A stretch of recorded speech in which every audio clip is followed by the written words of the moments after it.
oftentimes we use money as a way to make us feel safe. But some of those decisions that we think are safe and comfortable hurt us in the long run. So that's what happens with regret occurs when you make financial decisions that are disconnected from your values. And again, values meaning the things that are actually important to you. So this is why we find ourselves in these quandaries sometimes, because again, we're disconnected. Our mind is telling us one thing, but our behavior is doing another.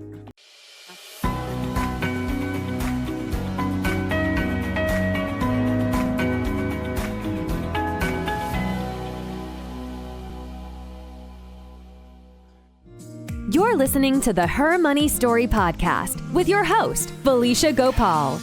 Every woman has a story that explains her relationship to money and finances, and a woman's story about money shapes her actions, both positive and not, for years to come. This podcast is for any woman learning how to take care of her money so that her money can take care of her now and into the future.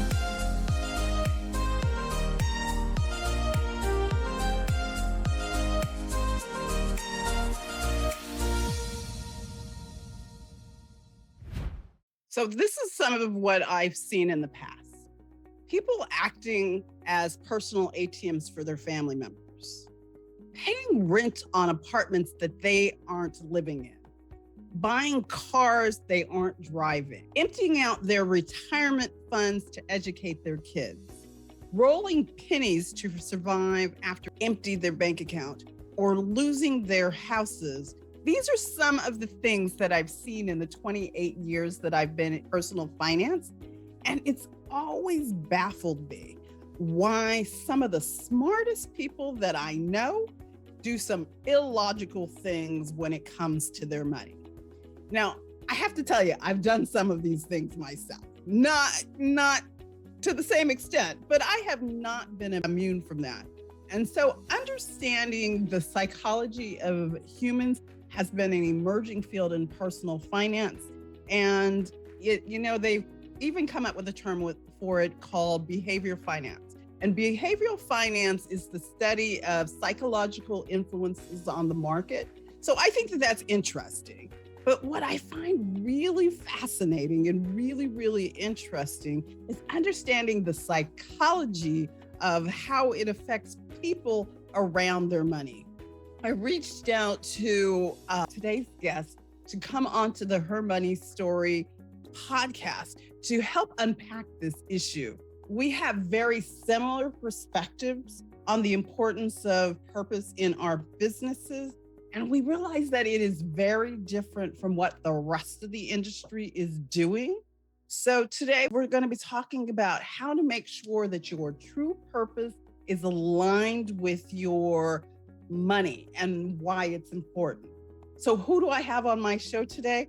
I have Marcella Mullen-Williams. She combines her passion for personal development with wealth creation. She's a licensed behavioral financial advisor, and she's going to talk about what that is and why that's important.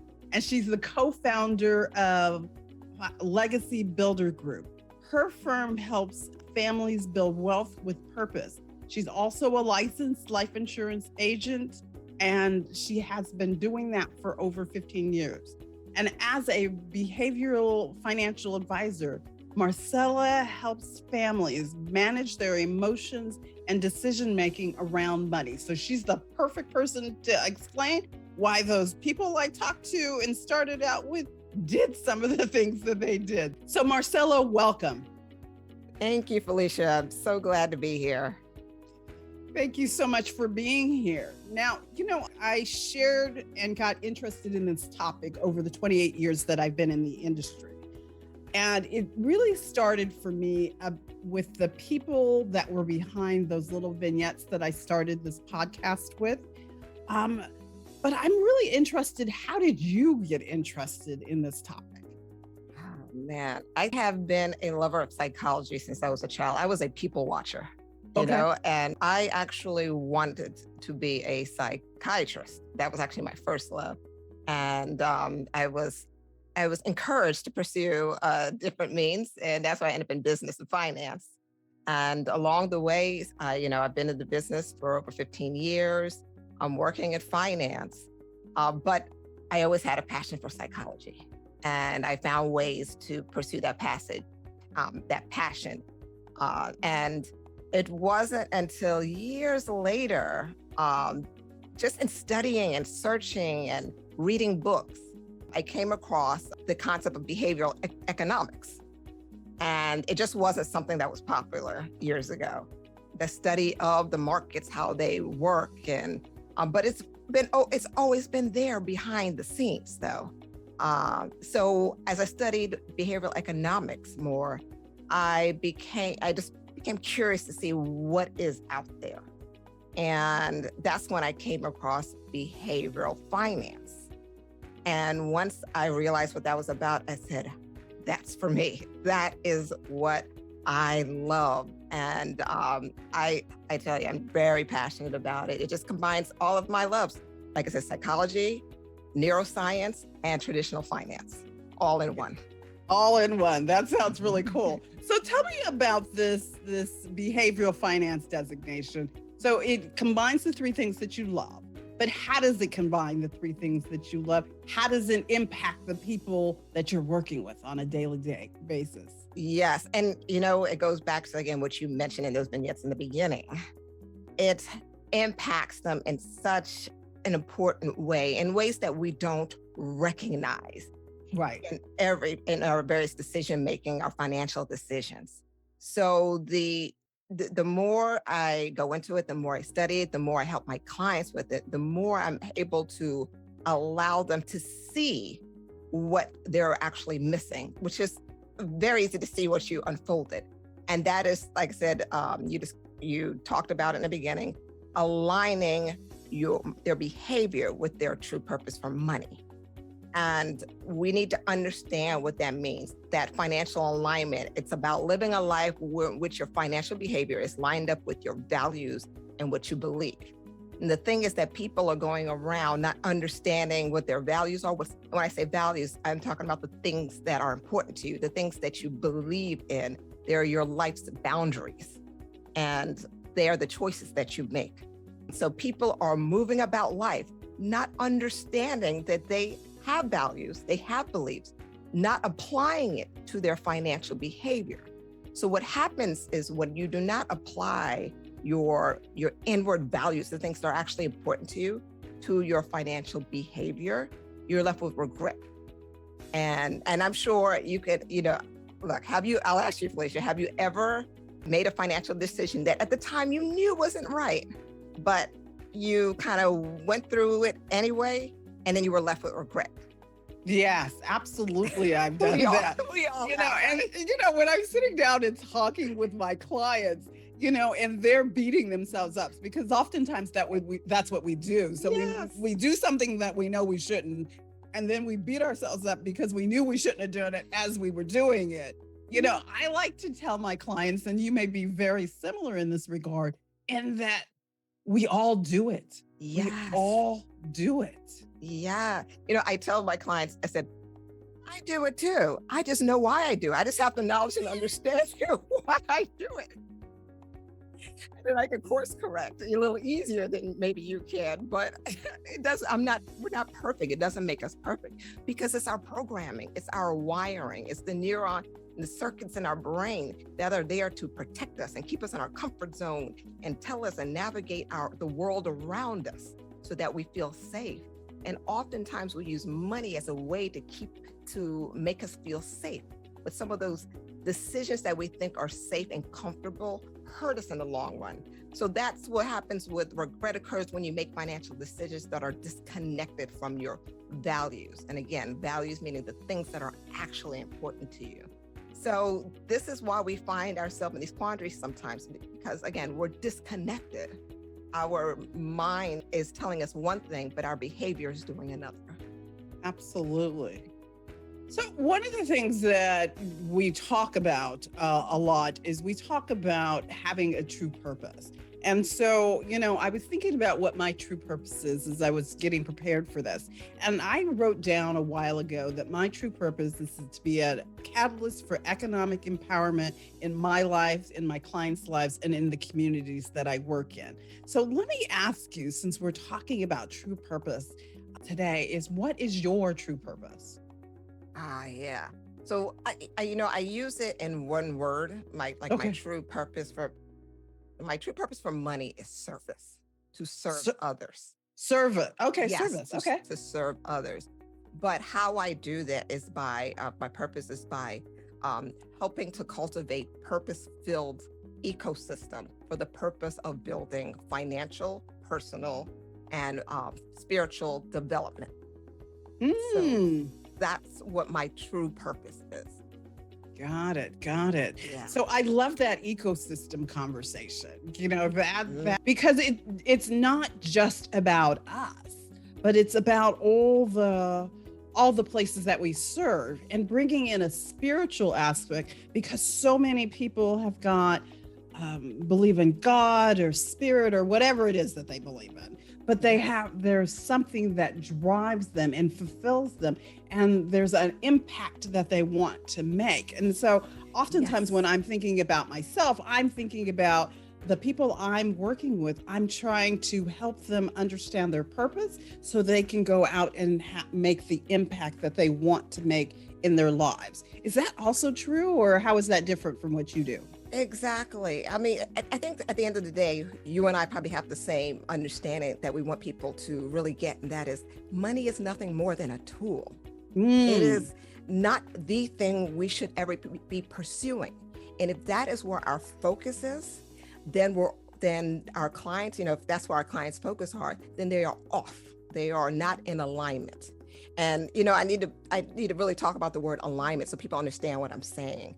go ahead. Because I'll ask you, when you hear the word alignment, what do you think? What's the first thing that comes to mind? In sync. And Yeah. right, right. And I like to use the example of like a car, a vehicle. You go and get your tires, your axle, get those things aligned so that you can drive more smoothly. You can get to where you need to go, get to that destination. And when when your vehicle's not in alignment, you're going to have a lot more trouble. More damage is going to be done. Probably burn more gas, so you're going to waste more money. There's all these things that happen when it's not in alignment. And that's what happens with us. So understanding that alignment, we have to understand that money is, again, a tool. It is a piece of equipment that we use in order to pursue that purpose, as you talked about, going out there, making a difference, having impact, understanding that purpose.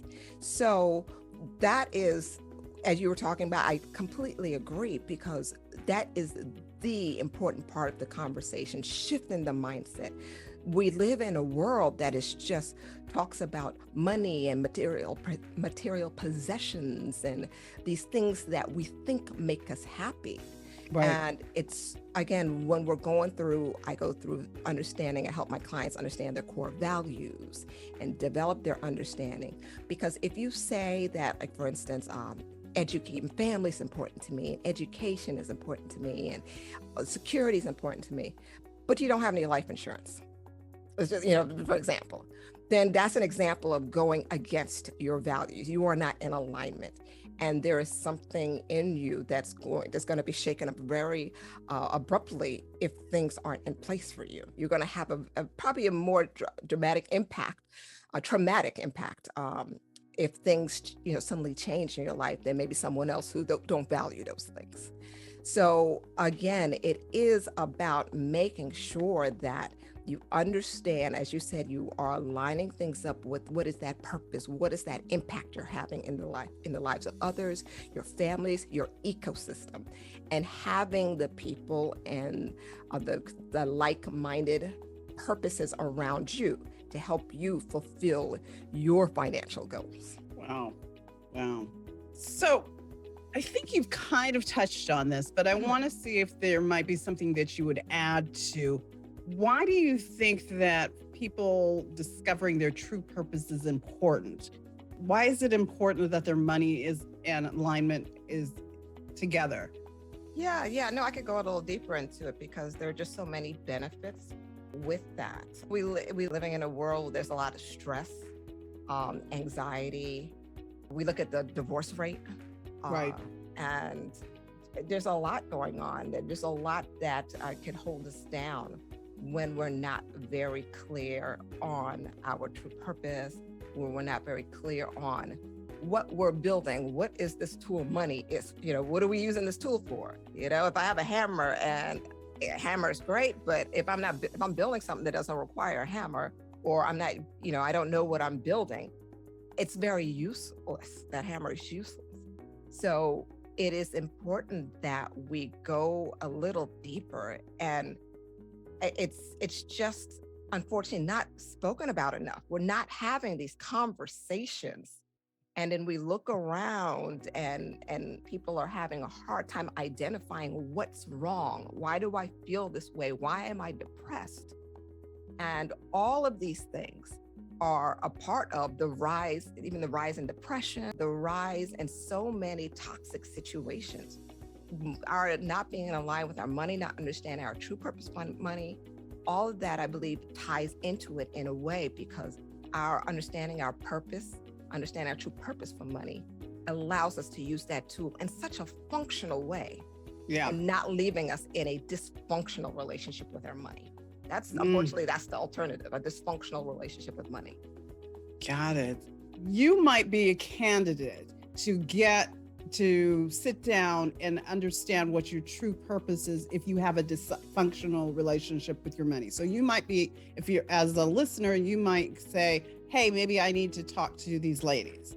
But what does a dysfunctional relationship to money look like? How might it show up? Might it show up in the way that I was talking about in the vignettes that I was declaring, where you're the personal ATM for your family, where you're paying rent on things? Is that how it might show up, or have you seen it in other ways too? Most definitely, definitely all of the above, as what you mentioned earlier. It can show up, it can manifest itself physically in these tangible ways, as far as how your spending habits, lack of savings, investment behavior.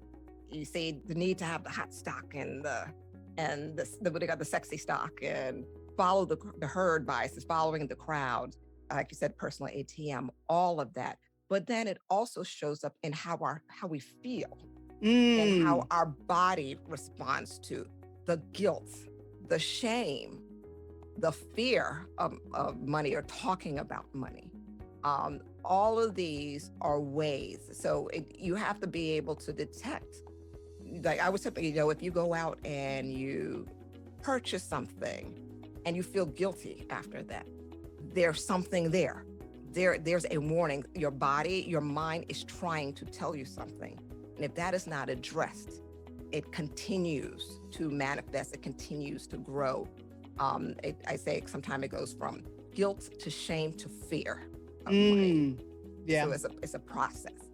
And so it's in all of these ways, the actual behavior and then the feelings that come through us. Perfect. First, they need to understand their values. And once they understand their values, then we start to tease out their true purpose through their values. Yes. Then they move on and get their money in alignment. So you talked about the fact that I value my family, but I don't have any life insurance. Well, that means that you are inconsistent with what you say you value. So part of the alignment might be, well, maybe you need to go out and get some life insurance just in case something happens to you, your family is taken care of. So is that how it all works in terms of getting your money in alignment with your values and your true purpose? I think most definitely. And that is a huge part of it. Being able to understand, again, where those values lie. Again, if you say, let's say security is one of your values, you need security, that comfort, and you're not funding enough towards retirement, towards your IRA, then again, that goes against your values. So it's that process, but also it goes into what I like to call the legacy pillars. Okay. Finance. Talk to me about that, because I am unfamiliar. No problem. Yeah, I look at legacy pillars as finance, fitness, family, and faith. Okay. And having those as your foundations, you can build upon that. And again, finance, that's the tool. That is what you're doing to really build that foundation. But so often fitness, when I talk about fitness, I'm talking about mental, nutritional, body, because we can have all the money in the world and we're not physically able to do anything. We're not taking care of ourselves. It's important in that area. I talk about family. When I say family, I'm talking about, blood or not blood community, who you really deem to be in that ecosystem. And in faith, building that strength in what you truly believe. And so I look at those as the legacy pillars, and making sure that how you do one thing is how you do anything. Yeah.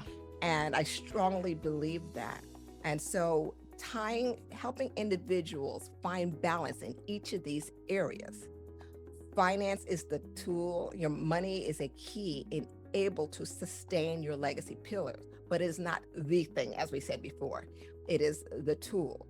So I want to make sure that people are aware of all of the areas of their life that they are building wealth for, that they are working towards, because all of these areas, their purpose will tie into it in one way or another. Yeah. Yeah, that's so true. That is so true. So we work to understand their values. We work to get them to come up with their life purpose. Can the life purpose change over time, Marcella? I think it could develop. Okay. Yeah, it developed because we develop, we grow. And that's, we should never stay the same. So I think we will see a gradual change. I don't think it should be an abrupt change, but it is something that develops, and people shouldn't be afraid of that. They should embrace the change that comes over time. I know with me, I dedicated a lot of time to my family, my kids, and once they turned 18, I took my time back and Right. I made it, and I really worked on my legacy pillars. And so while overall it was very much the same, so much of it was focused on the family side, but the purpose that I have now has really developed from what it was before. Got it. So yeah, I've definitely found over time that the things that are important to me have stayed important to me, but the amount of time that I spend in the various different arenas can change. And I'm about to have an empty nest. And so I'm looking forward to the next leg of my journey to see how I'm going to embody the new time that I have available to me to strengthen the things that are important. Because I don't think that the things that are important to you tend to change, but definitely tend to shift over time. So I think that that's going to be really important and something that I'm looking forward to the next stage of. Well, they do. And I'll just add, I had a big change. One thing I let people know about me is that I am a fitness and flexibility enthusiast. Mhm. So that was something I never did before. My husband tried to get me to work out for years, and he just gave up on me. And just for health, just because he wanted to make sure I had a healthy heart and everything. But Right. when my, again, my kids got up, I became an empty nester, and I took care of me, and my life really changed in that area. So that was a big change for me, but it still lined up with a part of me that was always there. I just didn't pay attention to. Yeah. Yeah. Well, you and I are going to have to chat about that, because I went to my masseuse yesterday and she was just like, "Oh girl, you need to stretch." Yeah. So it may be that me and Marcella be talking about being fitness and flexibility experts in the future. She's going to be leading me into that new part of my walk in life. I'm here for it. You are here for it. So I cannot wait. So what's available to a person once their purpose and their money are in alignment, Marcella? Oh my goodness. I honestly believe there's just a world of freedom that comes with that. The mental anguish that we go through, that we put ourselves through by not being in line, by not understanding our purpose.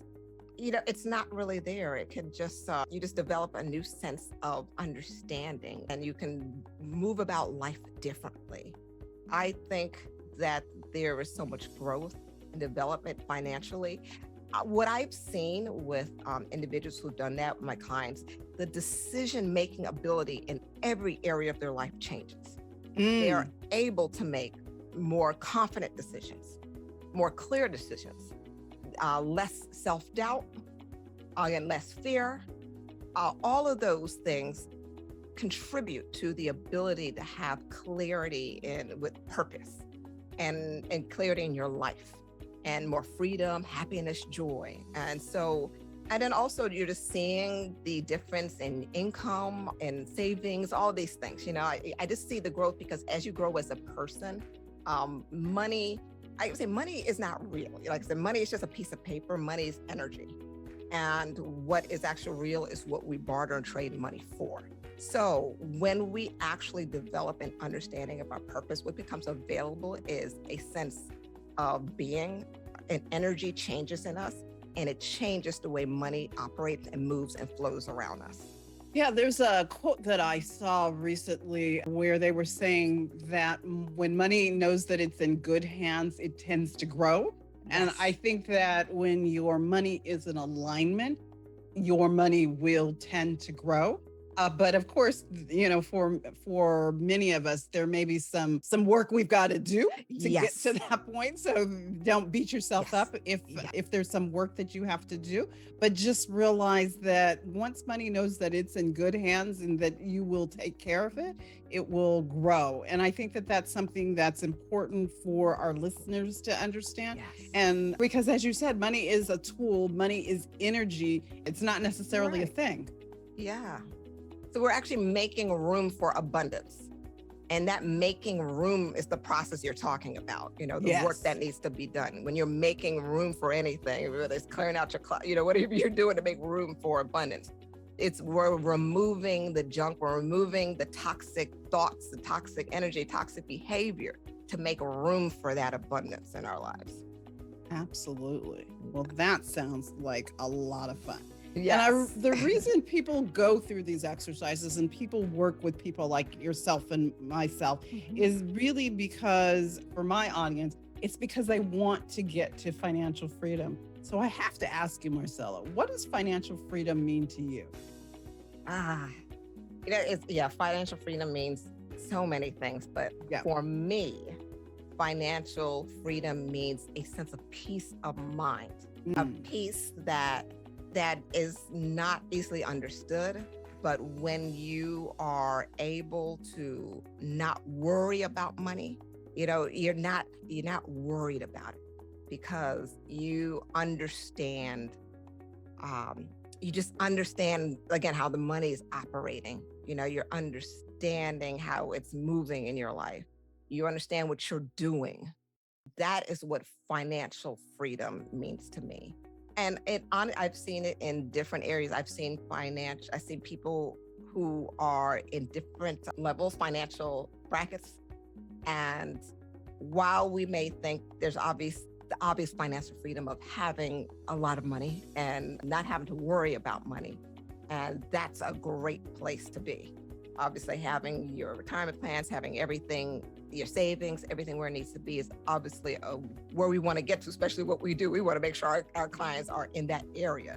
But what I want more is for people to understand that the removal of guilt, the removal of fear, the removal of shame, that is where the freedom actually starts. Yeah. And no matter where you're starting from, when you start eliminating that makes room for the evolution of freedom. Yeah. I love that idea that the removal of shame and doubt and all of those things really gives you access to being free, because financial freedom, I think for a lot of people, is like an equation. When you do this plus this plus this, then you get to financial freedom. But you could still have all of the numbers work and still not be free because your mind is not free from doubt, shame, distrust, or any of the other emotions that can be attached to money. And I think that is something that we need to unpack on another occasion. Yes. I'll have to have you yes. back to chat about that sort of stuff. I would But I love it. think that would be a great topic for us to kind of delve a little bit farther into, because I think for so many people, financial freedom is a number, a place to get to. And if you don't have your thoughts and feelings and emotions aligned with it and your money in alignment with that, you can get to that number and still be no freer than when you were struggling. Exactly. Yeah, you have to deal with that. That really is what financial freedom means for me, what freedom means to me.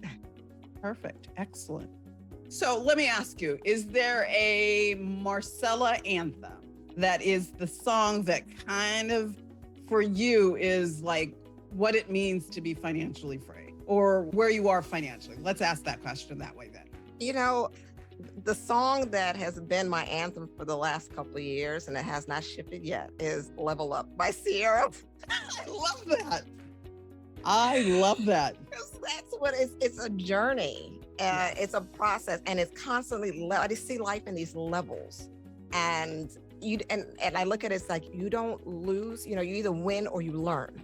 So even when it comes to finances, again, we're afraid of failure. Financial failure is a huge issue. It's like, there's no, it's not a failure. It's something you're learning from. I mean, you can't say it's a failure, but failure is not a bad thing. I'll put it that way. Failure is not necessarily a bad thing. It's only bad if you don't learn from it. So leveling up is about taking that next step. Okay, how do I learn from this situation to make it better? How can I learn from this financial mistake and make it better? And then use that as a building block to keep leveling and leveling up. So that's my anthem. I love that. I love that, because so many people will have the conversation with themselves that they are a failure because of whatever financial mistake that they made. They say something about themselves. But if they think about it as this is how I'm leveling up and I'm learning from that, I think there's some real power there that perhaps they've been missing and beating themselves up about it. Exactly. You said Perfect. So listeners, how could the listeners of the Her Money Story get in touch with you and to learn more about what you're up to next?